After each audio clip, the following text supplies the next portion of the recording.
Vamos lá, mais um vídeo, último vídeo da Lei 8.112/90, Regime Jurídico Único. Nós vamos falar das penalidades. Nós estamos dentro de responsabilidade civil, penal e administrativa. Nós começamos a falar na aula passada sobre as penalidades disciplinares.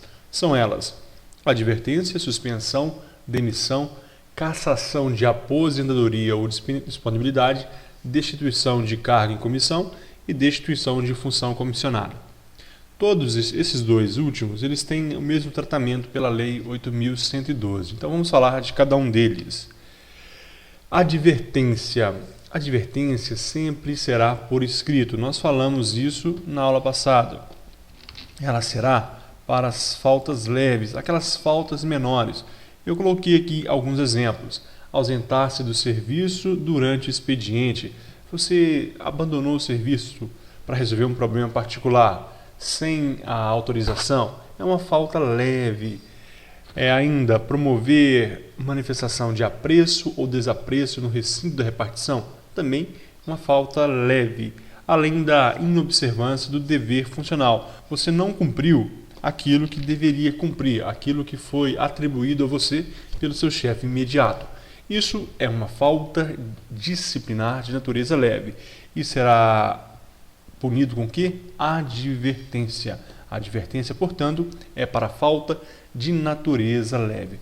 Você deve guardar para a sua prova que a penalidade de advertência, quando ela for cometida a algum servidor, após 3 anos, se não houver reincidência, pode ser retirado da sua ficha funcional, do seu prontuário ali na repartição do recursos humanos, pode ser cancelado o registro dessa penalidade. Então o prazo é de 3 anos para a pena de advertência. Então é diferente de suspensão, que são 5 anos. Você foi penalizado, advertido, é sempre por escrito e estará assim ali na sua ficha funcional. Após 3 anos, você pode ir lá e solicitar: olha, eu não tenho reincidência em advertência, eu gostaria que fosse retirada da minha ficha funcional essa notificação. Isso vai acontecer. São penalidades disciplinares. A segunda é a suspensão. A advertência, como eu falei, sempre por escrito. E a suspensão, ela vai se dar quando houver reincidência em advertência ou faltas não puníveis com a demissão. Então, a suspensão é uma penalidade intermediária. Quando ela será aplicada? Quando eu cometer uma falta reincidente em advertência. Eu não serei advertido de novo. Eu vou sofrer a suspensão. Ou ainda, eu cometi uma falta que não é tão grave para que eu seja demitido. Serei, então, suspenso. Assim está na lei. Para reincidência em advertência ou falta não punível com a demissão. Assim será aplicada a suspensão. Sobre a suspensão, ela não poderá ser superior a 90 dias. O servidor público será suspenso pelo prazo máximo de 90 dias. Se você já estudou direito constitucional, você viu que o presidente da República pode ser suspenso das suas atividades por até 180 dias. O servidor público, 90. O presidente da República, quando ele suspenso, 180 dias. Agora, existe essa modalidade de suspensão que o prazo será de 15 dias. Quando se dará isso? Imagine um servidor que está trabalhando, há uma suspeita que ele tem a doença infecto-contagiosa. Existem vários indícios, vários sintomas, sinais e sintomas de que aquele indivíduo está doente. O chefe imediato diz: não, você vai passar pela inspeção médica. Ele se recusa, ele será suspenso do serviço por até 15 dias, sem remuneração.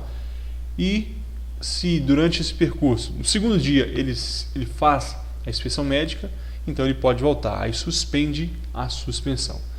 Pode ser que esse funcionário público,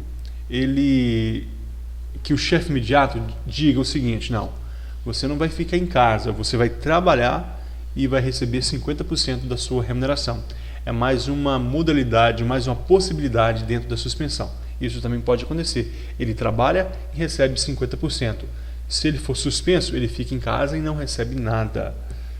Cancelamento do registro. Nós vimos que a advertência a cada 3 anos, se não houver reincidência, ou melhor, no período de 3 anos não houve reincidência, será cancelado aquele registro daquela punição. Para a suspensão, são 5 anos, se ele não for reincidente nesse prazo. Ele sofreu uma pena de suspensão, quando ele voltou, começa a contar.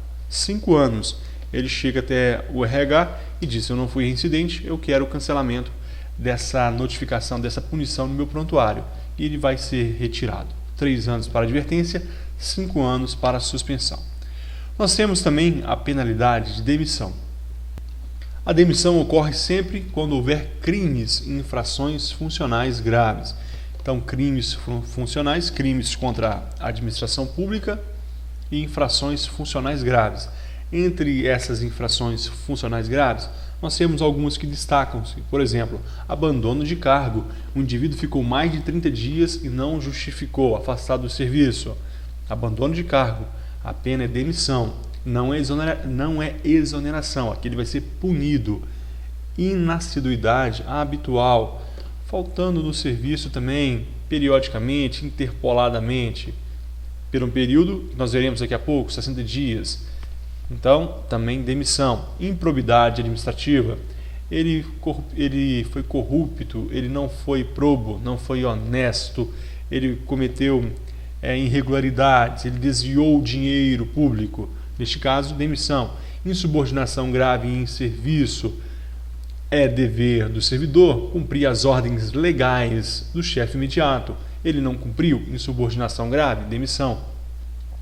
Aplicação irregular de dinheiros públicos e a corrupção. Nós vamos dar uma lida rapidamente no artigo 132, porque o rol é extenso.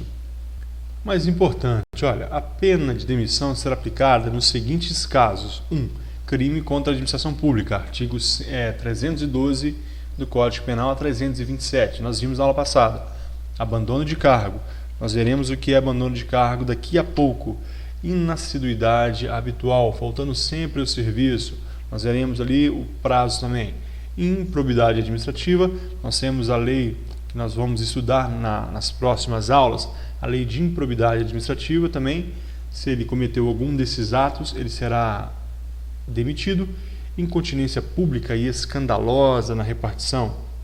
São atitudes irregulares, devassas, promíscuas, que provoquem o escândalo, provoquem a difamação daquele ambiente de trabalho. Quando é causada pelo servidor público e é provada, então também vai culminar com a pena de demissão. Então, nós temos aqui a incontinência pública e conduta escandalosa. Depois, insubordinação grave em serviço, uma desobediência grave de uma ordem legal, ofensa física em serviço a servidor ou particular, salvo legítima defesa. As brigas em serviço, quando não for provocada, salvo em legítima defesa ou defesa de terceiros. Aplicação irregular de dinheiros públicos. Você tinha que aplicar aquele dinheiro na área da saúde, você desvia para outro dolosamente, então poderá ser demitido. Revelação de segredo do qual se apropriou em razão do cargo. Imagine um funcionário da Agência Brasileira de Inteligência que revela um segredo. Não pode, demissão. Lesão aos cofres públicos e dilapidação do patrimônio nacional, de qualquer forma, por corrupção, seja por apropriação, seja por peculato, seja por qualquer outra forma prevista em lei. Você será demitido. Corrupção parece uma pegadinha, né? Mas nós vamos guardar que também culmina com a demissão. Acumulação ilegal de cargos, empregos ou funções públicas. Será dado um prazo para que aquele servidor opte por um dos serviços. Se ele não optar, ele pode ser demitido. E ainda transgressão dos artigos 9 e 16 do artigo 117, dos incisos 9 e 16 do artigo 117. Estão aí, valer-se do cargo para lograr proveito pessoal ou de outro, em detrimento da dignidade da função pública, e utilizar os recursos materiais da repartição em serviços ou atividades particulares. Isso aqui é muito comum nas prefeituras, muito mais difícil a fiscalização. Mas o nono também, usar do cargo para proveito pessoal ou proveito de outro. Se comprovado, será também combinada a pena de demissão. Então nós fizemos a leitura do artigo 132. Lembrar que a demissão é para crimes e infrações funcionais graves, 5 anos de impossibilidade para nova investidura em cargo público. Nós veremos daqui a pouco que existem hipóteses na qual o servidor não poderá mais ser servidor público. Neste caso em específico, da demissão por crimes funcionais e infrações graves, 5 anos, durante o período de 5 anos, ele não pode mais fazer concurso para nem cargo em comissão e nem fazer concurso para nenhum dos entes da federação, nem União, nem Estado, nem Distrito Federal, nem municípios. São penalidades disciplinares. Nós temos a quarta hipótese, cassação de aposentadoria ou disponibilidade. Nós vimos advertência, suspensão, demissão, agora cassação de aposentadoria ou disponibilidade. Apenas o artigo 134. Será cassada a aposentadoria ou a disponibilidade do inativo que houver praticado na atividade falta punível com demissão. Importante, palavra-chave e pegadinha na prova, é isso aqui, na atividade. Detalhe, eu não estou colocando questões aqui da Lei 8.112, por quê?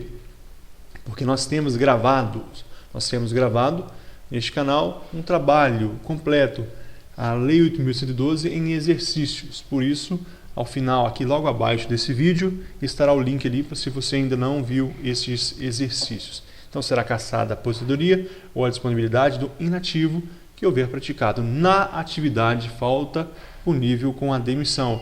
Pode ser que caia aqui demissão ou suspensão, demissão ou advertência, é sempre demissão.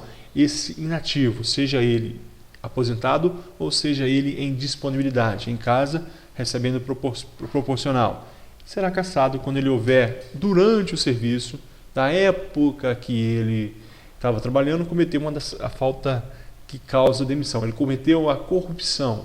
Aí depois que ele aposentou, que foi julgado, foi descoberto, foi julgado. Então ele vai perder a aposentadoria e ainda ou cassada a disponibilidade. Agora, dê total atenção ao que nós vamos falar agora. Artigo 137, parágrafo único. Não poderá retornar ao serviço público federal. Isso aqui eu caí numa pegadinha de concurso, fazendo a prova sobre a Lei 8.112. Neste caso, não é qualquer serviço. Não poderá retornar ao serviço público federal o servidor que for demitido ou destituído do cargo em razão de cargo e comissão por infringência do artigo 32, inciso 1, 4, 8, 10 e 11. Estão aí: crime contra a administração pública, artigo 312 a 327 do Código Penal, improbidade administrativa, Lei 8492, 8. Aplicação irregular de dinheiros públicos, lesão aos cofres públicos e dilapidação do patrimônio nacional e corrupção. Nessas 5 hipóteses, e somente nelas, o servidor federal que cometer estes crimes não será aquele prazo de 5 anos, ele não mais poderá fazer um concurso público para a esfera federal. Crime contra a administração pública, improbidade administrativa, aplicação irregular de dinheiros públicos, lesão aos cofres públicos e dilapidação do patrimônio nacional e corrupção. Essas hipóteses é bom você decorar, é bom memorizar, porque se diferem daquela que nós acabamos de falar aqui, impossibilidade de 5 anos. Ora, nas penalidades disciplinares. Todas as outras, a impossibilidade de 5 anos para nova investidura em cargo público. Quando eu disse cargo público, em qualquer esfera. Mas em se tratando dessas 5 últimas, eu digo que elas não poderão voltar os servidores que cometerem esse crime à administração pública federal. Não impedem que após 5 anos ele faça um concurso ou assuma um cargo em comissão na esfera municipal, na esfera estadual, por exemplo. Sobre a destituição de cargo em comissão e função comissionada, é o mesmo tratamento. Serão para os casos de infração sujeitos às penalidades de suspensão e demissão. Vamos lembrar o seguinte: o que é cargo em comissão, o que é função comissionada? São para aqueles em livre nomeação e livre exoneração. Só que nós estamos tratando, pessoal, de penalidades. Exoneração não é penalidade, então nós temos que diferenciar de exoneração. Aqui é para casos de infração. Olha, infração às penalidades de que? Suspensão e demissão. Cuidado, que se a banca for bem covarde, ela vai colocar para as penalidades de advertência, suspensão e demissão. Somente suspensão e demissão. Quando a destituição for por causa de prejuízo ao erário, fica obrigado a restituir. Pode haver a apreensão, a indisponibilidade dos bens daquele servidor, daquele indivíduo em cargo em comissão, para o pagamento deste prejuízo ao erário. E ele fica 5 anos impossibilitado para nova investidura em cargo público também, se ele for destituído do cargo em comissão ou da função comissionada. Eu vou repetir mais uma vez, não confunda destituição com a exoneração. O cargo é de livre nomeação e livre exoneração, mas se ele comete uma infração, ele não será exonerado, ele será destituído. Pode ser que a prova coloque lá uma das penalidades: exoneração de cargo em comissão ou função comissionada. Não, é a destituição. Destituição é uma penalidade. Exoneração é exercício discricionário de poder executivo. Tranquilo? Então vamos lá. Observação. O que é abandono de cargo? Nós vimos que o abandono de cargo também ele vai combinar com a pena de demissão. É uma das hipóteses. O abandono de cargo o que é? É mais de 30 dias consecutivos. O indivíduo faltou por mais de 30 dias ao trabalho. Eu não disse igual ou maior a 30 dias. Eu disse mais de 30 dias. Se ele faltou 30 dias, no 31º ele se apresenta, ele não será demitido. Ele vai sim perder aqueles dias que ele trabalhou, poderá até sofrer um processo ali, uma sindicância para apurar aquela situação, se ele quiser tentar a restituição daquele dinheiro, se ele apresenta um atestado médico atrasado, mas com 30 dias não causa a demissão, mais de 30 dias. Agora, interpoladamente, ou seja, faltou na segunda, trabalhou na terça, faltou na quarta, trabalhou na quinta, interpoladamente 60 dias ou mais dentro do período de 12 meses. Aqui entra o maior igual. Então, neste caso, não são mais de 60 dias. Maior igual a 60 dias interpoladamente. Ele faltou durante o período de um ano. Então, durante o período de um ano, ele faltou ali 10 dias em janeiro, faltou 10 dias em fevereiro, 10 dias em março. Então, neste caso, ultrapassou 59 dias, 60 dias ou mais. Dentro de um período de 12 meses, não precisa ser de 1º de janeiro a 31 de dezembro. Pode ser, por exemplo, de agosto a julho do ano seguinte. Dentro desse período, 12 meses, ele faltou 60 dias interpoladamente, ele abandonou o cargo e será demitido do serviço se não justificou.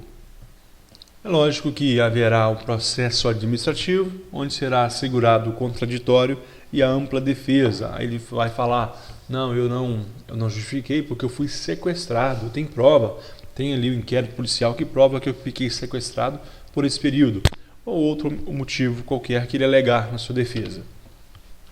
Artigo 141 ele diz o seguinte: as penalidades disciplinares serão aplicadas pelo Presidente da República, pelo Presidente das Casas do Poder Legislativo e dos Tribunais Federais e pelo Procurador-Geral da República quando se tratar de demissão e cassação de aposentadoria ou disponibilidade do servidor vinculado ao respectivo poder, órgão ou entidade. Para a Administração Pública Federal, para o Poder Executivo, o Presidente da República vai aplicar essa pena de demissão. No Ministério Público Federal, será o Procurador-Geral da República, serão os tribunais, os presidentes das casas do Poder Legislativo, o presidente do Congresso, o presidente da Câmara, quando se tratar de funcionário dos seus respectivos. E ainda tribunais federais, o presidente do STF, quando for servidor do STF, presidente do STJ, quando for presidente quando for servidor do STJ. Então, respectivamente, não há problemas aqui. 2. Pelas autoridades administrativas de hierarquia imediatamente inferior, aquelas mencionadas no inciso anterior, quando se tratar de suspensão superior a 30 dias. Nós sabemos que a suspensão pode ser até 90 dias. Aqui a prova não cita exemplo. Ela traz, quando traz essa questão, ela traz esse texto. Nós vamos dar um exemplo para ilustrar. Aqui será, por exemplo, um ministro de Estado, uma suspensão de 60 dias, de 90 dias. O ministro de Estado vai aplicar essa suspensão ao funcionário ali do Poder Executivo, por exemplo, quando a suspensão for superior a 30 dias, mais de 30 dias. Agora, pelo chefe da repartição e outras autoridades, na forma dos respectivos regimentos e regulamentos, nos casos de advertência e suspensão até 30 dias. Não é inferior, é suspensão até 30 dias, será o chefe da repartição. Aquele que fica todo dia falando na sua cabeça ali, você estando certo ou não. Ou existem também os regimentos internos e regulamentos dos órgãos, eles podem atribuir essa função a outras pessoas. Então serão aquelas autoridades na forma dos respectivos regimentos internos, ou pelo chefe da repartição, até 30 dias. Mais de 30 dias, autoridade imediatamente inferior àquela que foi citada no inciso 1, que são os presidentes, são chefes máximos daqueles órgãos. E o 4, pela autoridade que houver feito a nomeação, quando se tratar de destituição de cargo em comissão. Destituição de cargo em comissão, autoridade. Foi o presidente que o nomeou, o presidente vai destituir. Tranquilo? Também sem problemas. Artigo 142, já encerrando esse vídeo, nós temos que a ação disciplinar prescreverá. Nós temos a prescrição, portanto, da ação que visa disciplinar, que visa punir o funcionário infrator. Em 5 anos, quanto às infrações puníveis com demissão, cassação de aposentadoria ou disponibilidade e destituição de cargo em comissão. Portanto, pessoal, para a prova fica fácil a gente memorizar. Desligamento do serviço público. Desligamento. Você vai anotar aqui, desligamento. 5 anos. Então, o indivíduo foi citado ali, começou o processo administrativo. Se no período de 5 anos ele não é condenado, ele não é julgado, portanto prescreve. Então ele está isento daquela responsabilidade. Prescreveu 5 anos. Em 2 anos, quanto à suspensão. Portanto, você cometeu uma falta, passível de suspensão. Não foi julgado, período de 2 anos, portanto, você está isento dessa pena. O desligamento aqui, que eu digo, é definitivo. A suspensão, nós sabemos que é temporária. É em 180 dias, quanto à pena de advertência. Você cometeu uma falta de natureza leve. A penalidade seria a advertência. Em 180 dias você não foi julgado, você está isento daquela pena. Parágrafo 1º, o prazo de prescrição começa a correr da data em que o fato se tornou conhecido, a partir então do conhecimento público do fato. Parágrafo 2º, os prazos de prescrição previstos na lei penal aplicam-se às infrações disciplinares capituladas também como crime. Então, pode ser que a infração a ser julgada será uma daquelas previstas no Código Penal, artigo 312 a 327, crimes contra a administração pública, peculato, por exemplo. Nesse caso, não leva em consideração o artigo 142 que estamos lendo. O prazo prescricional será o do Código Penal, será o da respectiva lei, será o do respectivo crime. Tranquilo? Parágrafo 3º. Abertura de sindicância ou instalação de processo disciplinar interrompe a prescrição até a decisão final proferida por autoridade competente. Portanto, tornou-se conhecido o fato. O fato foi conhecido. Você foi notificado. De repente, abre-se uma sindicância, começa a ouvir testemunhas, aquele lapso temporal de 5 anos, 2 anos ou 180 dias, ele para, ele não é contado. Ocorre então que aquele aquele processo é arquivado. É arquivado, é paralisado por qualquer motivo. Começa a contar novamente o prazo. Começou novamente a sindicância ou processo administrativo. A sindicância é um procedimento administrativo mais simplificado, ele é mais célere. A instauração do processo será para as penas de demissões e ele é mais elaborado, ele é mais complexo. Então continuou a sindicância ou processo, o prazo prescricional não é contado. Então, a abertura de sindicância ou instauração de processo disciplinar interrompe a prescrição até a decisão final. Então, encerrou e houve a decisão. A pena não foi aplicada. O prazo prescricional continua a contar. Opa, passou 5 anos. Você não pode mais ser punido com desligamento, com demissão, com cassação da disponibilidade ou destituição de cargo em comissão. Passou o prazo ali 2 anos, você não aplicaram a pena, então você não pode 2 anos ser mais suspenso. 180 dias, você não pode mais ser advertido. Houve a prescrição. Parágrafo 4º, interrompido o curso da prescrição, o prazo começará a correr a partir do dia em que cessar a interrupção. Está dentro do que nós acabamos de falar. Então, pessoal, é isso que tínhamos para falar sobre ação disciplinar. Pessoal, nós terminamos a Lei 8.112/90. O item a seguir seria o processo administrativo na Lei 8.112. Só que o processo administrativo da Lei 8.112 não tem sido cobrado nos concursos públicos que cai direito administrativo. O que é cobrado às vezes é a Lei de Processo Administrativo, que não tem nada a ver com o processo administrativo da Lei 8.112. O que estava nos últimos editais, nós colocamos aqui neste trabalho. Tranquilo? Então aqui nós terminamos, mas eu tenho um recado para dar para vocês. Eu tinha o hábito de todo dia responder 50, 60 perguntas dos alunos, só que minha escala de trabalho modificou. E por causa disso, eu cheguei, caixa de entrada, 2.421 perguntas atrasadas. Então, está impossível responder praticamente, porque o tempo que eu tenho de sobra é para gravar as aulas, pesquisar, formular as aulas. Então, eu peço desculpa e pode ser que eu não consiga responder o seu comentário nem a sua pergunta, ok? Então, até o próximo vídeo de Direito Administrativo. Acredito que serão aproximadamente 35 vídeos. A margem de erro de 2 para mais e 2 para menos, ok? Muito obrigado e até a próxima aula.